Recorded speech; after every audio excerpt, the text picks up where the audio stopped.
Hi, welcome to the Untitled Astrology New Moon Forecast for March 17th, 2018. It's the Vedic New Year.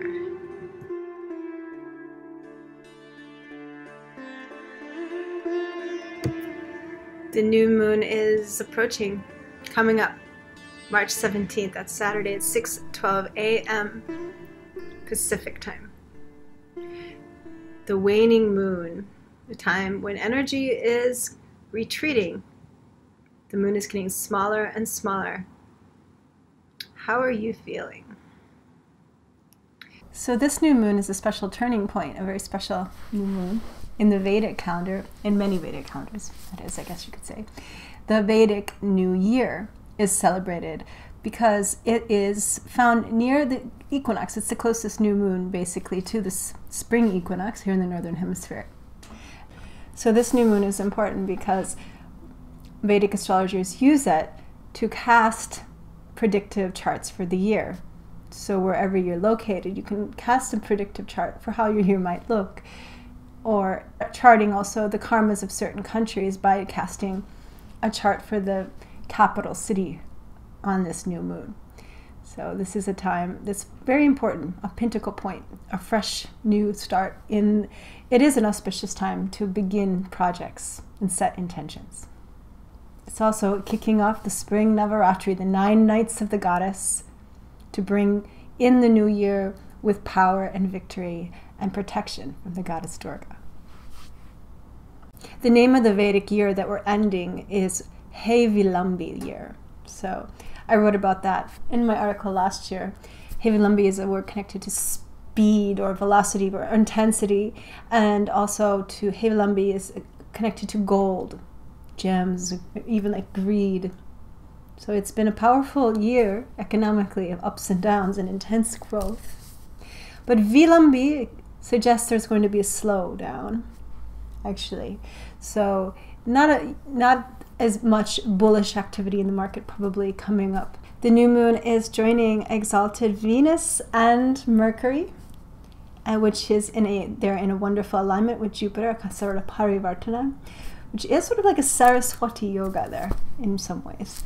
It's a yoga that gives good communication, dialogue, and lots of possibility to learn and grow in expansive ways through how we communicate. However, Mars and Saturn are together as well, and this is not the easiest combination. It's sort of like driving with the brake on. Somebody told me once. It's like this intense fire of Mars, this velocity that wants to move, and then the Saturn is just kind of pressing backwards. Or it could be seen as the fire of Mars with the sort of a flammable material of Saturn, because he is connected to oil and gasoline. This coming together it can be actually an explosive and kind of volatile energy together, this Saturn and Mars. So could be sort of a defensiveness, I think, going on, or a sort of pushback against progress too, perhaps. Also, Mercury will be going retrograde, and some are already feeling this Mercury shadow upon us.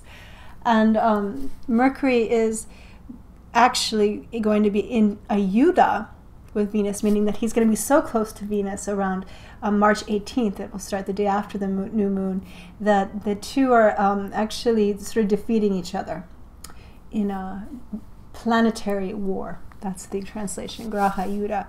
This war lasts from the 18th to the 22nd, more or less, and at this time, Mercury will be stationary. So yeah, this is a time when there might be some miscommunications or trouble with technology, things like this. But all in all, Mercury, as he speeds up and goes backwards and reviews and revises, there's a lot of power in that as well, and integration of information and really honing skills and understanding things and improving things are possible during Mercury retrograde cycles. This new moon will be in the nakshatra of Purva Bhadrapada. Purva Bhadrapada. Now, we're at the very end of the zodiac here. It's found in Pisces and Aquarius and Pisces. And so these last nakshatras are connected to the end of life. And it is symbolized by a vehicle or a cot to carry a body to the cremation pyre. And ultimately set the fire of the cremation pyre, setting the soul free. It's also connected to these Naga dragons, and especially the Aja Ekapara, very mysterious deity, the one-footed goat deity, also said to be a dragon, a Naga dragon of fire. So both Purva Bhadrapada and Uttara Bhadrapada are connected to the power of fire to burn through and purify at the end of things. And they're called the scorching pair, the two of them together. And Purva Bhadrapada is especially fiery.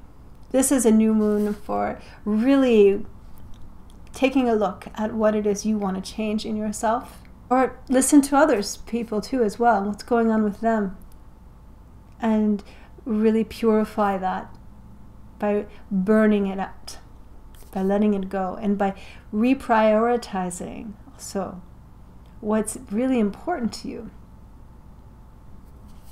It's a very deep and intense nakshatra, Purva Bhadrapada. Okay, so now let's take a look at what the tarot cards have to say about this new moon coming up on the 17th in Purva Bhadrapada. It's a beautiful day, sunny day here. Can you see out there?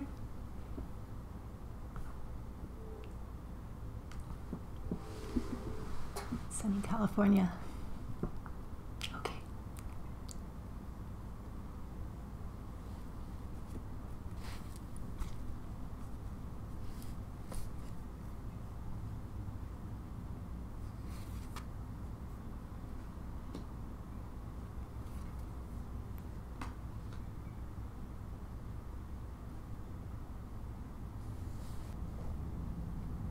Wow, okay.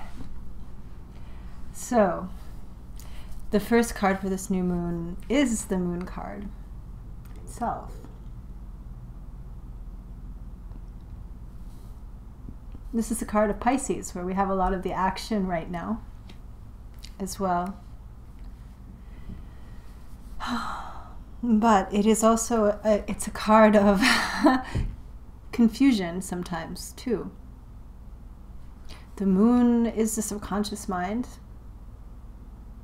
Pisces, the Bhadrapada, this mysterious force of karma as well. And now that Mercury is debilitated, as I said, in Pisces, and even though he's with Venus, and there's this kind of Saraswati-like thing happening with Jupiter, Parivartana, he is nevertheless debilitated. And with this retrograde coming up and the Graha Yuddha with Venus, I do believe this card is saying that there is something very murky that our thoughts are moving through maybe right now. Dreams might be strong at this time as well. It's a good time to try your best to remember your dreams and write them down. And then the Ace of Wands. Wow. It is a fiery, Purva Bhadrapada is a very fiery place in the zodiac. Even though it's Pisces, you know, it's all watery, of the water element, but I really feel like Purva Bhadrapada, anyway, that nakshatra has a lot to do with the purification of fire, the purifying power of fire to transform also. And this new year is a new beginning.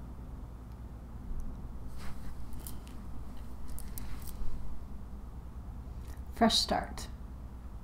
So much potential. Think about new ideas. And, wow, the devil. Remember when I was speaking about Bhadrapada, the one-footed goat, this deity connected to the goat. There he is. Maybe that's him. The devil is the power of the earth to ensnarl us, our attachments to power and ego, our pride in some ways perhaps, but more than that, it's sort of with the moon as well. I mean, these cards are really speaking, I feel like, of a very mysterious wisdom that's inside of this new moon. The power to elevate consciousness. This is the Shakti. To elevate consciousness, to see above and beyond the Maya of Kali Yuga and all the confusion and snarling patterns and behaviors of the people around us as well, and everything we have to do every day just to survive here. Think about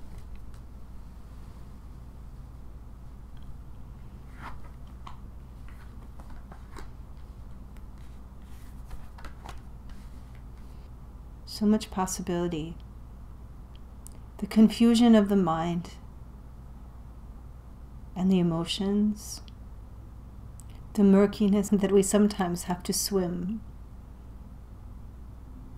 and the powerful gravitational force of the earth itself.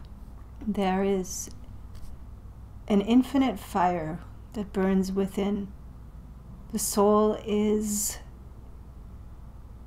untouched by the muddy waters.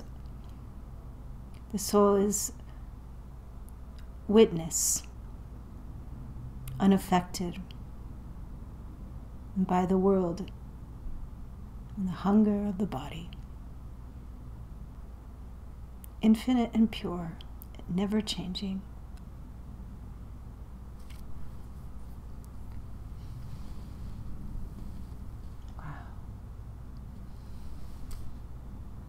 Okay.